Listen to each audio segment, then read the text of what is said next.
Check, sound check. Sound check. Okay po ba yung audio? Good morning.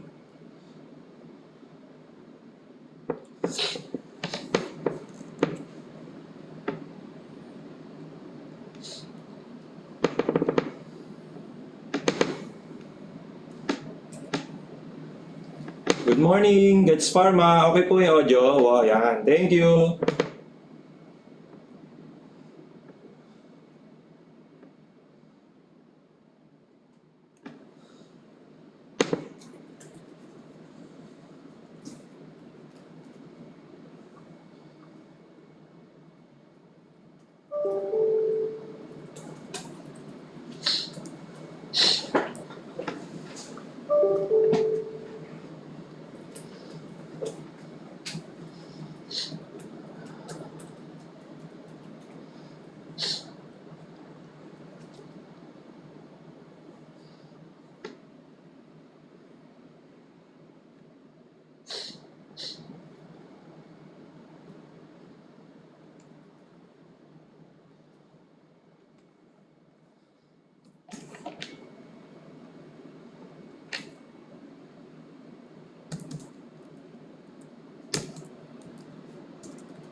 Check, sound check. Good morning. Good morning, Gets Pharma. Sound check. Clear po ba yung audio?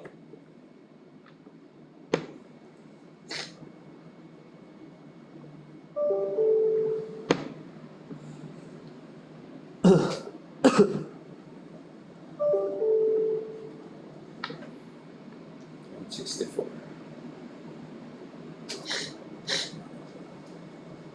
Yes, thank you.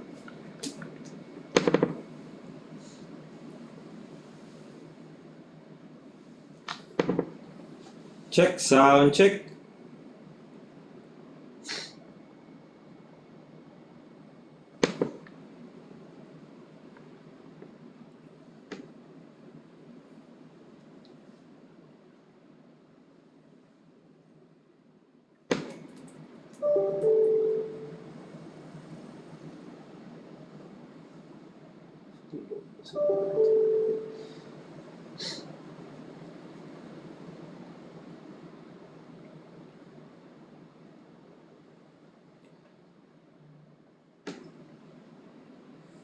Yan na. Kami na nagpapagod. 70.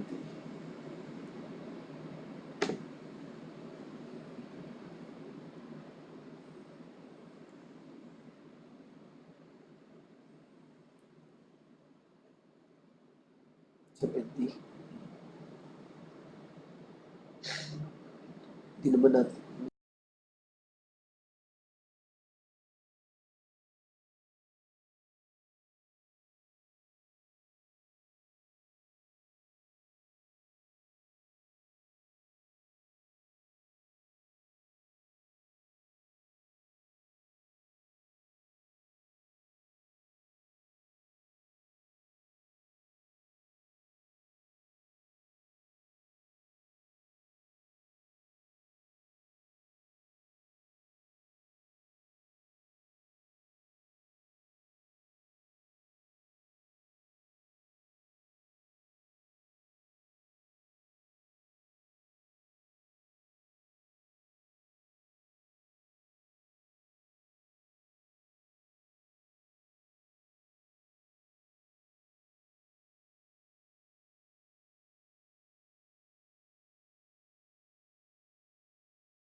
Good morning, everyone. I'm Chris, and I'm here with Glo.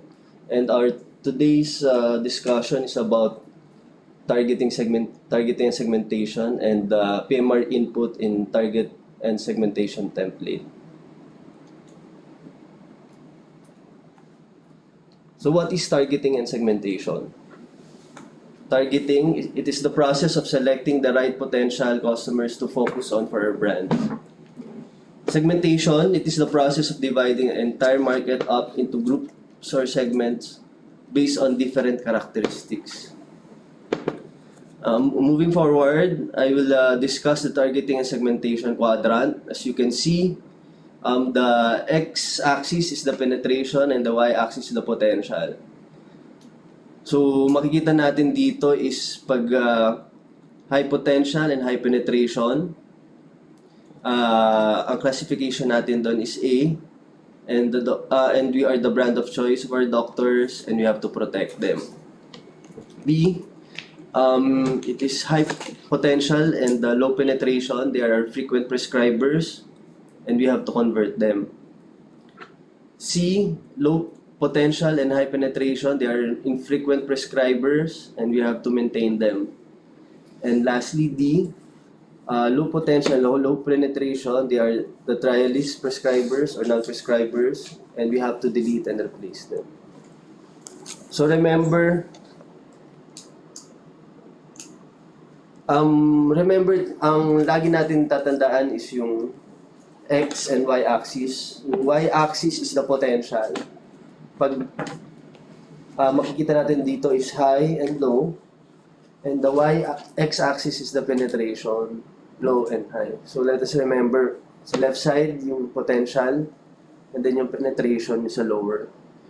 And A, lagi titingnan natin pag high potential and high penetration.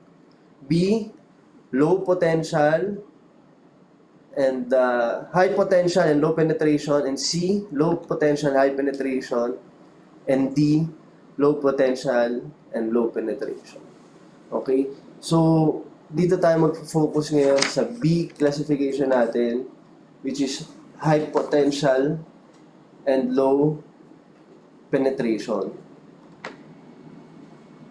Our objective for today's meeting is that the PMRs should input correctly in order to achieve the right doctor classification. Again, our objective for today's meeting is that the PMR should input correctly in order to achieve the right doctor classification. Why? Bakit ba natin ginagawa to? As you can see, during our first run, kita natin dito sa PMR input yung potential patients per week and penetration, patients prescribed with Gets brand. Makikita natin dito na si Dr. Let's say itong example na Dr. Josol Velasco. As you can see, 43,656 potential patients per week. So I think this is a very huge number, and I think this is not realistic, 43,656 and zero penetration when it comes to patients. Second example, makikita, as you can see, there is no input in potential patients per week, zero. However, ang PMR input natin is meron tayong penetration which is 200.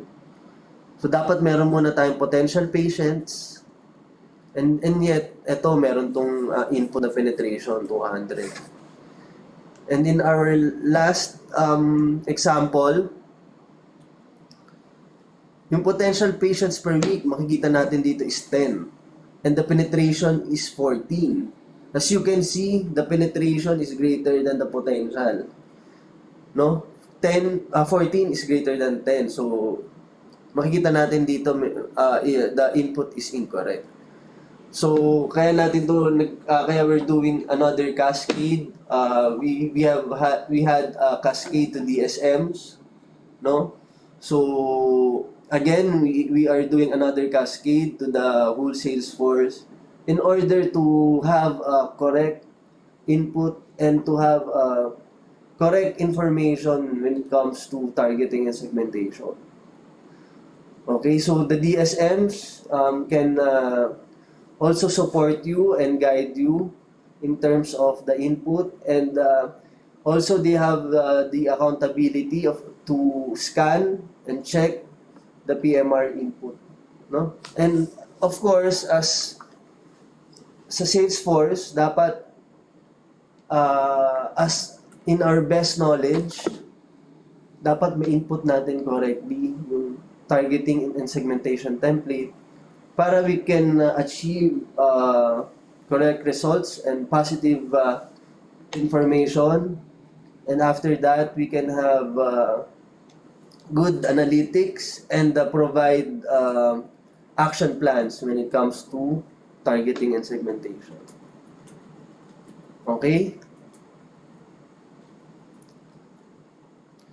So I will now drill down to the PMR PMR input when it comes to targeting segmentation template.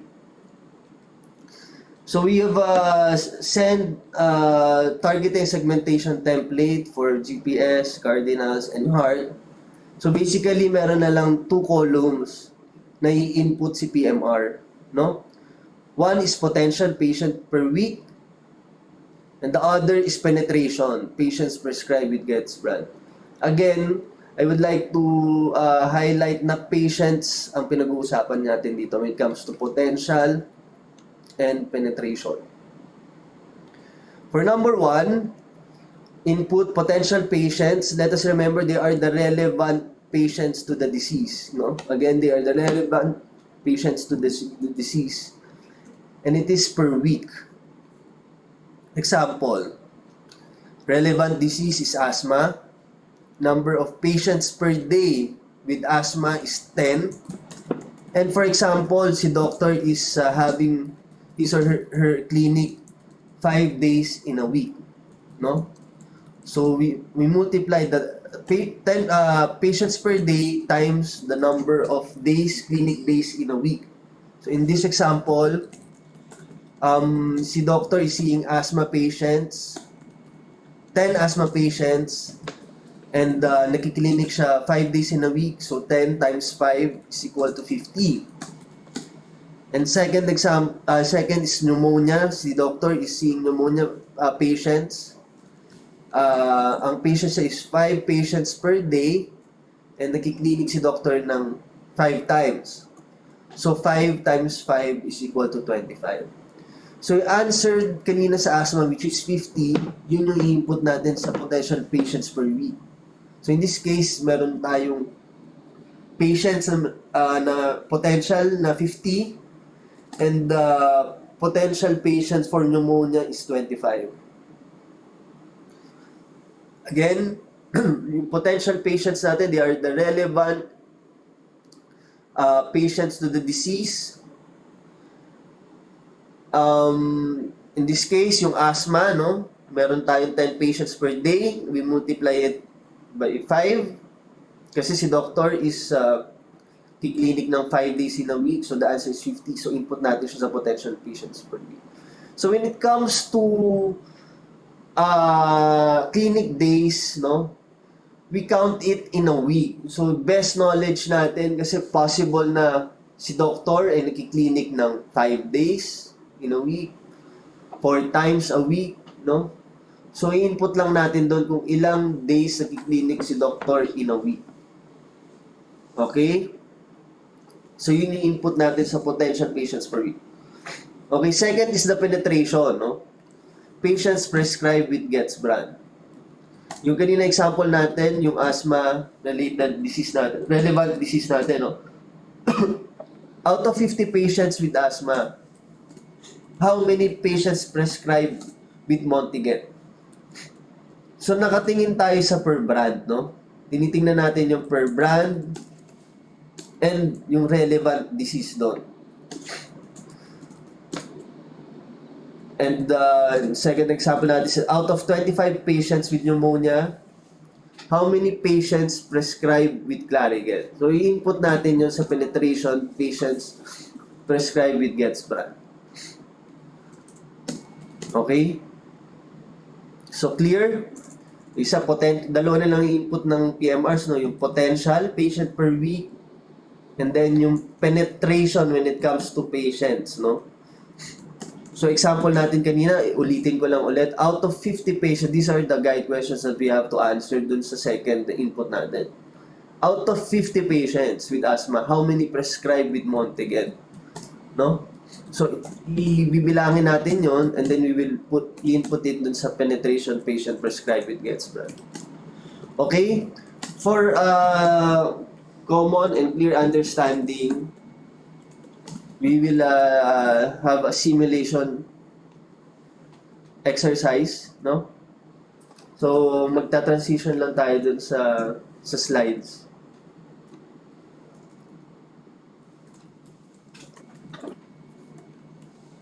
Thank you.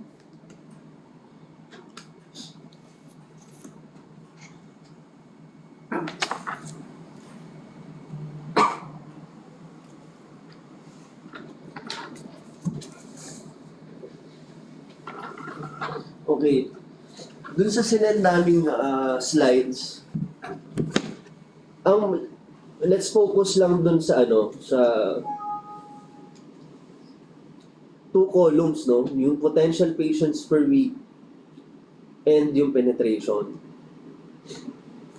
Dun sa marireceive yung slide na template, ito lang yung lalagay natin na PMR input and then nakaturo siya sa per brand, per doctor.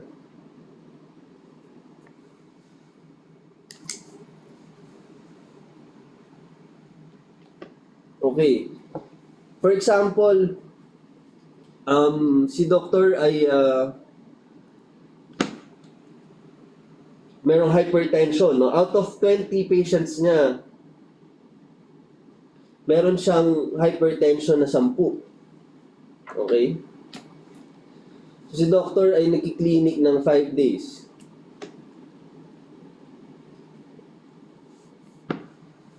So, i-input natin dito sa potential patients per week is 50. And si doctor ay ang penetration natin, yung patient ang prescribed per Getzbrand is, for example, 2 patients per day with patients prescribed with Getzbrand. For example, 2 patients per day na gets ang nireseta. For example, in this case is Amazon.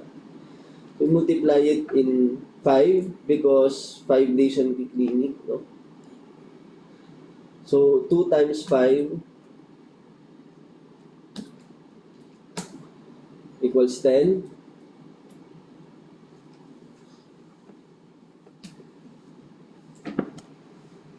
Okay?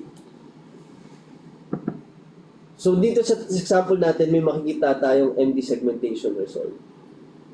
So, naka-benchmark to sa sales and marketing. However, doon sa makikita niyang template, you cannot see pa yung MD segmentation result.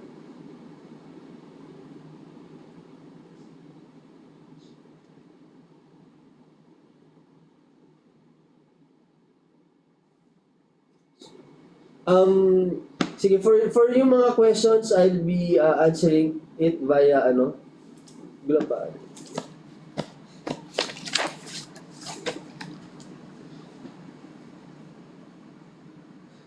What if doctor, dalawa clinic niya on the same area?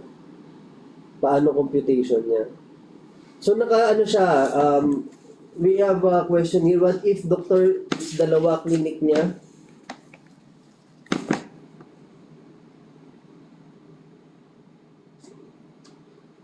Okay.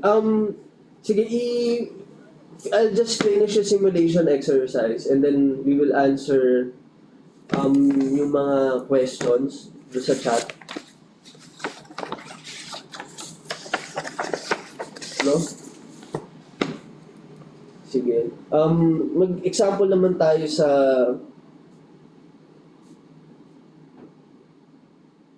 isang business unit.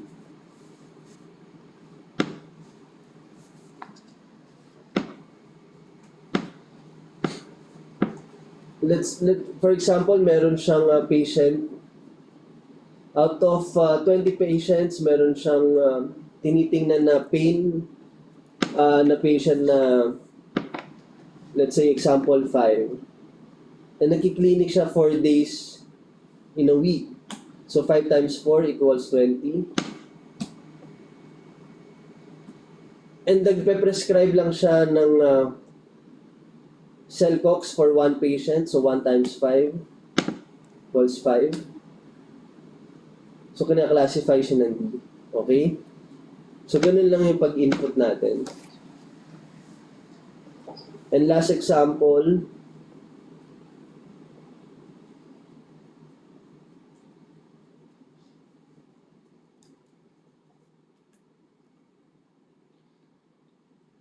meron siyang 20 na asthma patients. And nagki-clinic siya, for example, 5 days in a week. So 20 times 5 is equal to 100. And out of 20, si doctor nag-prescribe ng Montiget ng Sir, paki-zoom daw po. Maliit sa screen siya. Okay.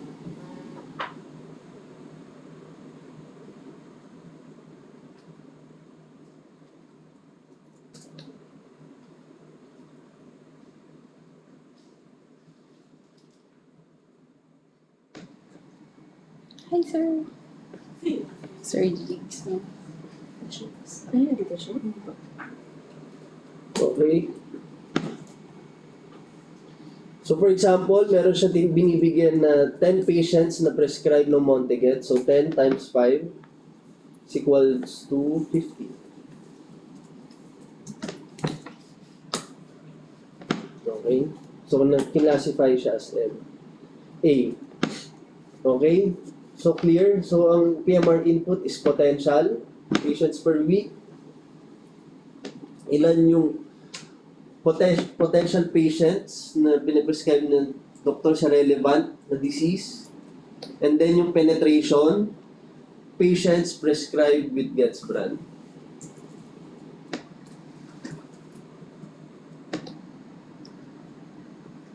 Okay. So for yung question kanina na, for example, dalawang territory,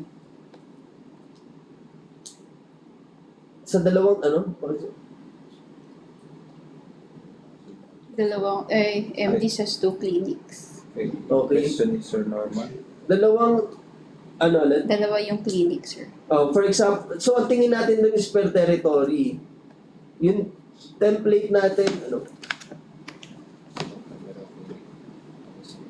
So nakatingin tayo per PMR, no? Kunyari si doktor ay nakikilinik sa Manila, tapos nakikilinik din siya sa province, for example sa Bulacan.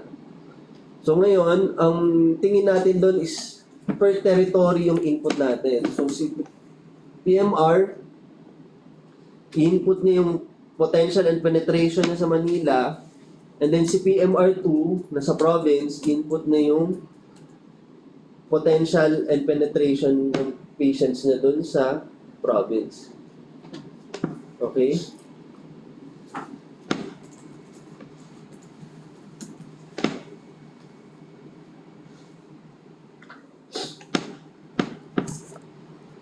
Okay?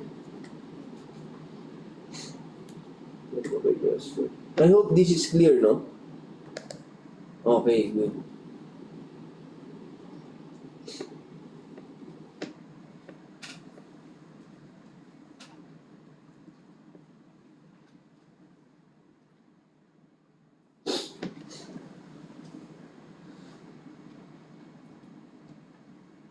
So, kunyari si 1 PMR, dalawa yung clinic niya sa isang area. Nakatingin ka per day. Per day ang tingin mo. Per day ang tingin and yung computation. And computation.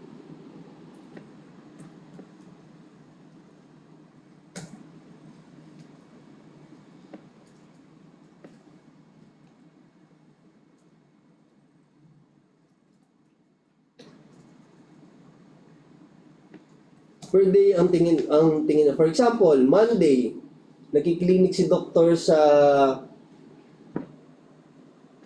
Hospital A. So bilangin mo ngayon yung potential and penetration do sa day na yon. Tapos second day, nasa territorials naman si doktor, Tuesday. So kukumpitin mo ngayon yung potential and penetration on the second day.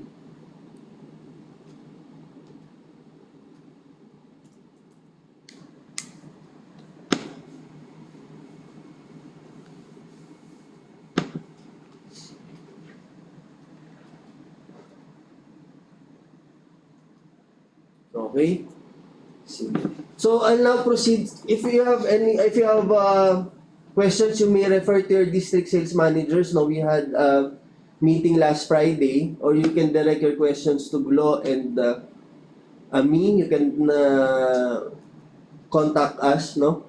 Para clear ulit yung PMR input. Okay, now I'll proceed in the project timeline. So last May 31st, we have cascaded this template to the district sales manager. And now, today, we're now cascading it to the PMR level. And we have released the segmentation template yesterday, no, for GPS, cardinals, and heart. So the Salesforce input from June 4 to June 10. And the district sales managers should submit the respective recipients. I'll discuss later.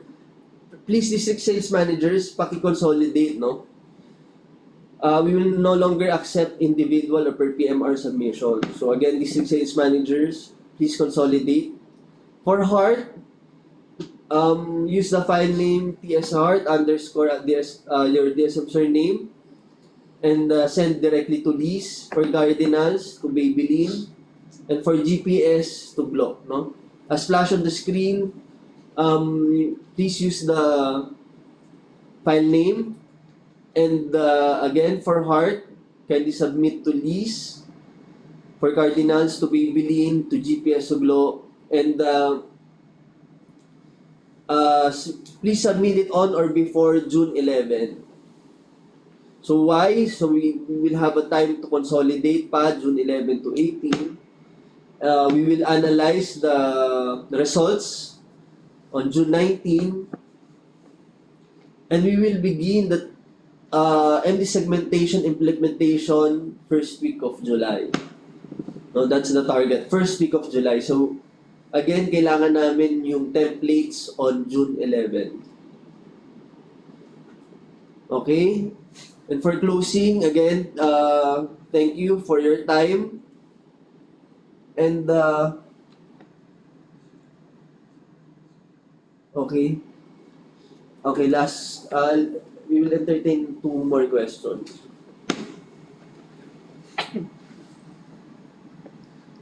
Sir, need po ba input namin yung computation? No need na to input yung just input directly na dun sa potential and penetration, no? Potential, just input directly na dun sa potential and potential patients and penetration patients. When it comes to per disease, yung relevant disease lang dun sa per brand, no? So yung template natin, naka per doctor, per brand, no? So pag tinignan na natin yung per brand, ano ba yung relevant disease doon sa brand na yon? Ilan yung potential patients doon sa disease na yon? And ilan yung penetration when it comes to the doctor prescribing our brand? No? So input natin yun doon sa penetration.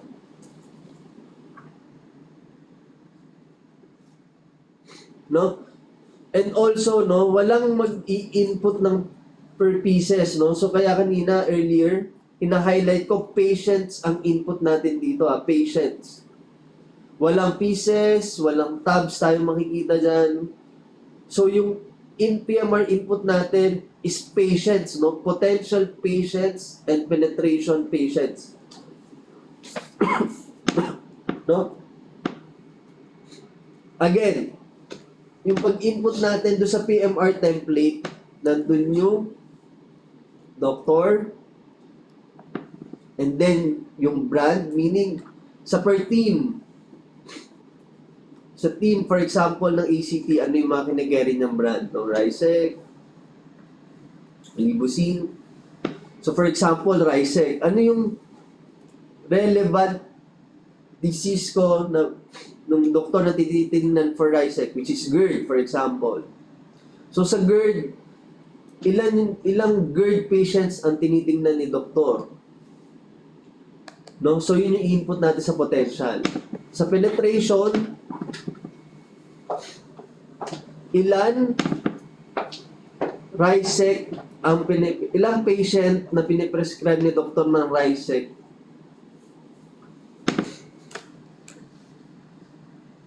So, we will input that sa penetration. And remember, ang computation natin is per week. Okay? So, wala tayong makikitang ano dyan na in tabs, in units. So, ang tingin na lang natin ngayon is patients. Clear?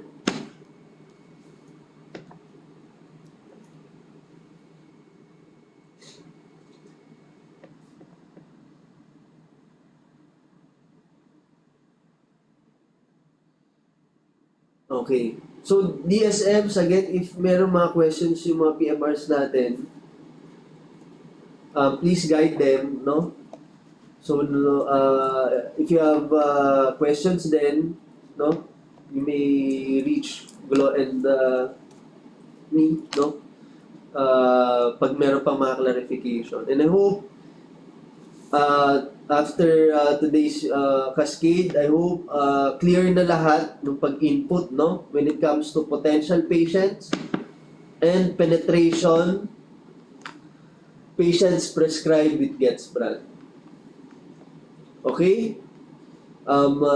Thank you for listening and have a good day.